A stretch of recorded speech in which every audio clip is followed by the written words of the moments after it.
اللہ الرحمن الرحیم، السلام علیکم ورحمۃ اللہ وبرکاتہ۔ آج کی ایپیسوڈ بہت اسپیشل ہے الحمدللہ۔ ایک تو ٹاپک بہت انٹرسٹنگ ہے، بہت سے لوگوں کے سوالات آتے ہیں اس حوالے سے۔ سیکنڈلی ماشاءاللہ جو پرسنالٹی آج میرے ساتھ ہیں، یو آل نو ہم اور you have been loving his podcast ماشاءاللہ، جو ہم نے پاسٹ میں بھی کیے، and that is none other than doctor Hammad Lakhvi صاحب۔ السلام علیکم ورحمۃ اللہ وبرکاتہ۔ وعلیکم السلام شیخ ورحمۃ آپ اللہ کیسے ہیں؟ خیریت سے اللہ ہیں؟ کا شکر الحمدللہ الحمدللہ شیخ، جزاک اللہ، تھینک یو سو مچ، آپ آئے، آپ ہمیں ٹائم دیتے ہیں اور مجھے بہت زبردست فیڈ بیک لوگوں سے آتی ہے، لوگ بہت پسند کرتے ہیں آپ کو سننا، ماشاءاللہ بہت فائدہ ہو رہا ہے لوگوں کو، اللہ آپ سے قبول کرے۔ They look forward to our podcast الحمدللہ۔ الحمدللہ تقبل اللہ منا ومنکم آمین آمین۔ تو شیخ آج کا ٹاپک بہت انٹرسٹنگ، خوابوں کی پراسرار دنیا، خوابوں کی کیا حقیقت ہے، ٹائپس آف ڈریمز، دین اسلام ہماری کیا رہنمائی کرتا ہے اس حوالے سے، آیا ڈریم کی انٹرپریٹیشن لینی چاہیے یا بس انہیں اگنور کر دینا چاہیے، وغیرہ وغیرہ۔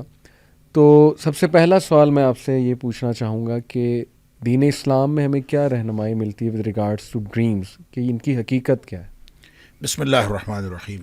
دیکھیں، جب ہم عرف عام میں دیکھتے ہیں خواب ہے کیا، تو یہ حقیقت کے خلاف کوئی چیز نظر آتی ہے۔ جی، ایک خواب ہوتا ہے، ایک حقیقت ہوتی ہے، صحیح اور لوگ خوابوں کو، اپنے خوابوں کو حقیقت بنانے میں زندگیاں صرف کر دیتے ہیں۔ صحیح، تو یہ دو ایک ہمیں ایکسٹریمز ملتی ہیں، ایک خواب ہوتا ہے، ایک حقیقت بالکل ہوتی ہے، ٹھیک۔ گویا اس کے ساتھ کوئی تعلق نہیں۔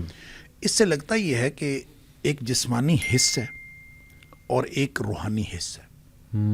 تو یہ کوئی ایسی حص ہے انسان کی، ایک ایسی فیلنگز ہیں جو انسان جسمانی طور پر تو محسوس نہیں کرتا، صحیح، لیکن جب جسم سویا ہوا ہوتا ہے جی، اس وقت انسان کی روح کچھ محسوس کر رہی ہوتی ہے، اس کو ہم خواب کہتے ہیں۔ اور نبی اکرم صلی اللہ علیہ وآلہ وسلم نے بھی خوابوں کا بڑا تذکرہ فرمایا، حدیث کے اندر بڑا جا بجا ذکر ملتا ہے، قرآن حکیم میں خوابوں کا ذکر ہے، بلکہ یوں کہنا چاہیے کہ وہ 6 خواب قرآن حکیم میں ذکر ہوئے ہیں۔ اچھا، 3 تو انبیاء کے خواب ہیں، جی جی، اور 3 خواب جو ہیں وہ غیر انبیاء کے، مختلف لوگوں کے، اور ان کا باقاعدہ قرآن نے ذکر بھی کیا، اس کی تعبیر کا تذکرہ بھی کیا۔ اچھا، اس میں حضرت ابراہیم علیہ السلام کا خواب ہے جی، جو بہت معروف، حضرت اسماعیل علیہ السلام کو جو انہوں نے خواب میں دیکھا کہ صحیح، انہوں نے صحیح، بالکل کلیئر کٹ انی آرا فی المنام ہے کہ میں نے خواب میں دیکھا، انی اذبحک، میں تمہیں ذبح کر رہا ہوں، صحیح، صحیح، اور پھر اس سے رائے پوچھی اپنے بیٹے سے، فانظر ماذا تری، کہ میں نے خواب میں دیکھا ہے۔ صحیح،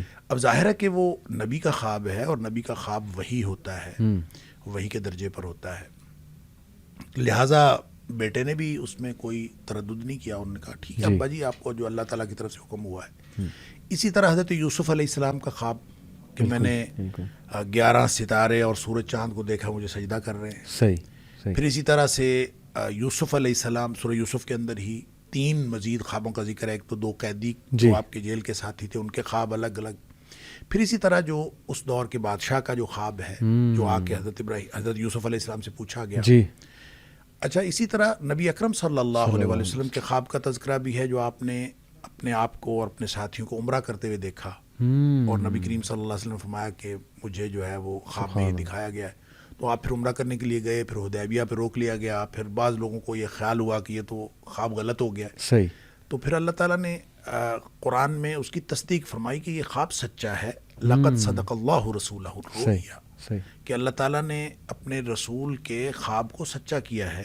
زبردست، تو تم لوگ دیکھو گے اپنے آپ کو کہ اب امن کے ساتھ تم جاؤ گے اور عمرہ کرو گے۔ پھر اگلے سال کیا گیا اور اس خواب کی تعبیر آئی سامنے۔ تو اس کا مطلب یہ ہے کہ یہ خواب کا تعلق، ایک تو پہلی بات کہ خواب حقیقت ہے، دوسری بات یہ کہ اس خواب کا حقیقت کی دنیا کے ساتھ تعلق ہے، اور بعد میں آنے والی کسی واقعے کے ساتھ بھی تعلق ہو سکتا ہے، ماضی کے کسی واقعے کے ساتھ بھی تعلق ہو سکتا ہے، حال کے کسی واقعے کے ساتھ بھی تعلق ہو سکتا ہے۔ زبردست، البتہ نبی کریم صلی اللہ علیہ وسلم نے جو اس کی قسمیں بتائیں، جو آپ نے ذکر کیا کہ اس کی کتنی قسمیں ہیں، اس کے بارے میں نبی کریم صلی اللہ علیہ وسلم کا ایک معمول بھی تھا۔ صحابہ کرام کہتے ہیں کہ عام طور پہ نبی کریم صلی اللہ علیہ وسلم فجر کے بعد جب ہماری طرف نماز کے بعد منہ پھیرتے تو آپ اکثر اوقات پوچھ لیتے تھے آج کسی نے خواب تو نہیں دیکھا؟ تو اس کا مطلب ہے خواب کی کوئی اہمیت ہے زندگی میں، صحیح، تو اسی لیے آپ پوچھا کرتے تھے۔ پھر نبی کریم صلی اللہ علیہ وسلم یہ بھی فرمایا کہ برا خواب ہو تو آپ کسی کو نہ سنائیں، اور اگر اچھا خواب ہو تو آپ سنائیں کسی کو. صحیح. اور پھر اچھا خواب بھی جس کو سنانا ہے اس میں بھی آپ نے فرمایا یا تو کسی عالم کو یا کسی ناصح کو, کوئی خیر خواہ آدمی ہو اس کو سناؤ, یا کوئی ایسا عقل مند آدمی ہو اس کو سناؤ, یا کوئی آپ کا پیارا ہو جو آپ کے ساتھ خیر خواہی رکھتا ہو. اس میں لگتا یہ ہے کہ یہ تعبیر کے حوالے سے خواب بڑا سینسٹیو ہوتا ہے, کہ نبی کریم صلی اللہ علیہ وسلم نے جب ہر ایک کو ہر تعبیر کا حق بھی نہیں دیا. اور مجھے ویسے بھی یوں لگتا ہے کہ تعبیر جو ہے, جیسے اللہ تعالیٰ نے قرآن میں فرمایا کہ حضرت یوسف علیہ السلام کو اللہ تعالیٰ نے تعبیر کا ملکہ دیا تھا اور سکھایا تھا, اس کا مطلب ہے یہ کسبی علم نہیں ہے, یہ وحی ہے, تو اللہ کی طرف سے ملتا ہے. لہٰذا خواب کی تعبیر کا ملکہ ہر کسی کے پاس نہیں ہوتا. کوئی شخص تعبیر کر سکتا ہے, کوئی شخص تعبیر نہیں کر سکتا. البتہ خواب کی قسموں کے بارے میں نبی کریم صلی اللہ علیہ وسلم فرمایا 3 قسمیں ہوتی ہیں. جی, آپ نے فرمایا ایک تو سچا خواب ہے, ٹھیک ہے, ایک حلم ہوتا ہے. حلم جو شیطان کی طرف سے ہوتا ہے, اور جس کو اس کے لیے ایک اصطلاح بھی قرآن میں آئی ہے, اضغاث و احلام, جس کو کہتے ہیں پریشان خیالی. اور پریشان خیالی یوں کہہ لیں کہ آدمی کے جو بالکل ٹوٹے پھوٹے سے خیالات ہوتے ہیں وہ, اور منتشر قسم کی چیزیں, تو وہ خواب بے معنی ہوتا ہے. یا اس کے کچھ خوف ہوتے ہیں, یا کوئی خوف ہوتے ہیں وہ آ جاتے ہیں. اس کو بعض لوگوں نے اضغاث و احلام جو ہے, نبی کریم صلی اللہ علیہ وسلم نے حدیث میں 3 قسمیں جو بیان کی, آپ نے اس میں اضغاث و احلام کا ذکر نہیں فرمایا. آپ نے فرمایا ایک تحدیث نفس ہے, ایک فرو یا حق یا فرو یا صالح, نیک یا اچھا خواب ہے یا سچا خواب ہے. دوسرا آپ نے فرمایا کہ ایک خواب ایسا ہے کہ جو اصل میں انسان کا رویا یحدث الرجل نفسہ ہو, کہ اپنے آپ کے ساتھ بات کرتا ہے, اس کو کہتے ہیں حدیث نفس. کہ جو احوال ہیں, بچے کے امتحان ہیں, امتحان میں اس کو ٹینشن ہوئی ہوتی, خواب امتحان کے آنا شروع ہو جاتے ہیں. کسی کو جاب کے اندر ٹینشن, اس کو جاب کے خواب آنا شروع, یہ حدیث نفس ہوتی ہے. جس طرح کا آدمی اس طرح سوچ رہا ہوتا ہے. اچھا, تیسری چیز ہے آپ نے فرمایا شیطان ڈراتا ہے. جی, وہ تحزین ہوتی ہے, ڈراوا ہوتا ہے شیطان کی طرف سے.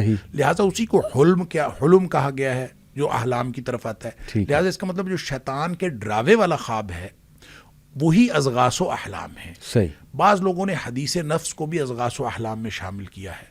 ایسی بات نہیں ہے, لگتا یوں ہی ہے کہ جو نبی کریم صلی اللہ علیہ وسلم 3 کیٹیگریز بتائیں, سچا خواب, اور دوسرا جو حدیث نفس جو احوال کے مطابق آ جاتا ہے, اور تیسرا جو ہے وہ اضغاث و احلام یا پھر شیطان کی طرف سے ڈراوا. یہ ایک دوسرے سے ملتی جلتی چیزیں ہیں, کیونکہ جو ہم منتشر قسم کی چیزیں دیکھتے ہیں, ایک شخص نے خواب میں دیکھا کہ میں اپنا سر اتار کے اس کے ساتھ فٹ بال کھیل رہا ہوں, ٹھوڈے مارتا ہوں میں جا رہا ہوں, تو اس نے آ کے نبی کریم صلی اللہ علیہ وسلم کو خواب سنا. آپ نے فرمایا شیطان کی طرف سے ڈراوا ہے, اس کو نہیں سناتے کسی. ٹھیک ہے, تو اس کا مطلب ہے اس طرح کی جتنی بھی چیزیں ہیں, بھینس پیچھے لگ گئی ہے, کوئی جانور پیچھے لگ گیا ہے, میں ایک دم گر گیا ہوں, فلان جگہ سے ٹکرا گیا ہوں, ایسا ہو گیا ہے, ایک دم انسان کہیں کا کہیں آسمان پہ پہنچا, زمین پہ پہنچا, یہ منتشر خیالی ہوتی ہے, ڈراوا بھی ہوتا ہے شیطان کی طرف سے, وہی اضغاث و احلام ہے. اور عام طور پہ جس معبر کو پتہ نہ ہو کیا ہے, وہ ہو سکتا ہے کہ رویا صالحہ کو اضغاث و احلام کہہ دے, جیسا کہ جو فرعون مصر تھا, اس نے جو بھی اس نے خواب دیکھا تھا, اس یعنی حضرت یوسف علیہ السلام کے دور میں, تو اس نے جو خواب دیکھا تھا تو اس کے درباریوں نے اس کو یہی بتایا تھا کہ یہ پریشان خیالی ہے, اس خواب کی کوئی حقیقت نہیں. حالانکہ اس خواب کی حقیقت تھی. اور اس خواب کے سچا ہونے کے لیے یہاں سے ایک بات یہ بھی سمجھ آئی کہ اس خواب کے سچا ہونے کے لیے بندے کا مومن ہونا ضروری نہیں ہے. مومن کو بھی سچا خواب آ سکتا ہے, غیر مومن کو بھی سچا خواب. صحیح, ویری انٹرسٹنگ. آپ نے بات کی, ایک صحابی آئے, انہوں نے خواب دیکھا جی ان کا سر آگے جا رہا ہے, نبی صلی اللہ علیہ وسلم نے کہا جھٹک دو.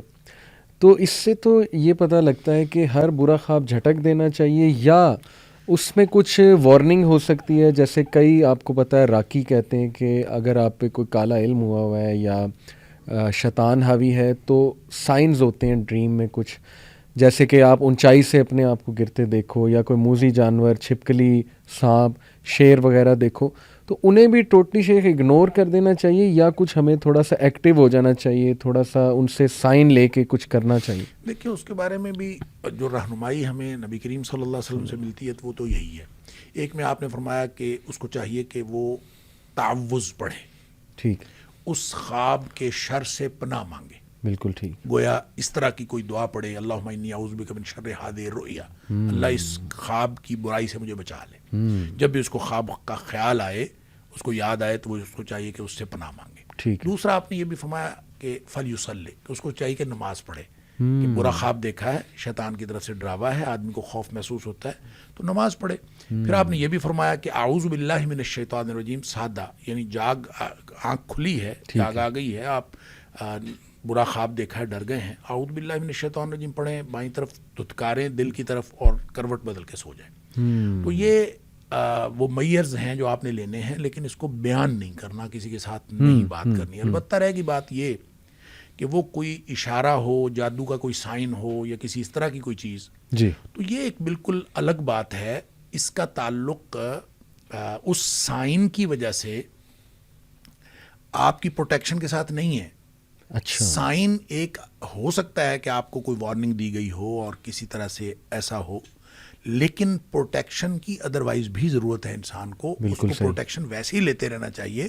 اور جو صبح و شام کے اذکار ہیں یہ پروٹیکشن ہے، موقع وقت دعائیں ہیں یہ، اور جو ویسے آپ رقیہ وغیرہ کرتے رہتے ہیں، یہ سارا یہ اپنے آپ کو اللہ کی پروٹیکشن میں دیتے رہنا چاہیے. آپ کو سائن نظر آئے چاہے نہ نظر آئے. لہٰذا اس کو آپ سائن سمجھیں گے تو بھی وہی حکم دیا گیا ہے کہ نماز پڑھیں اور تعوذ کریں اور اپنے آپ کو اللہ تعالیٰ کو ایسے استعاذے جو ہیں جو اللہ تعالیٰ کی پناہ میں دینے کی، وہ اس طرح کی دعائیں پڑھیں، تو آپ اپنے آپ کو اللہ کی پناہ میں دیں.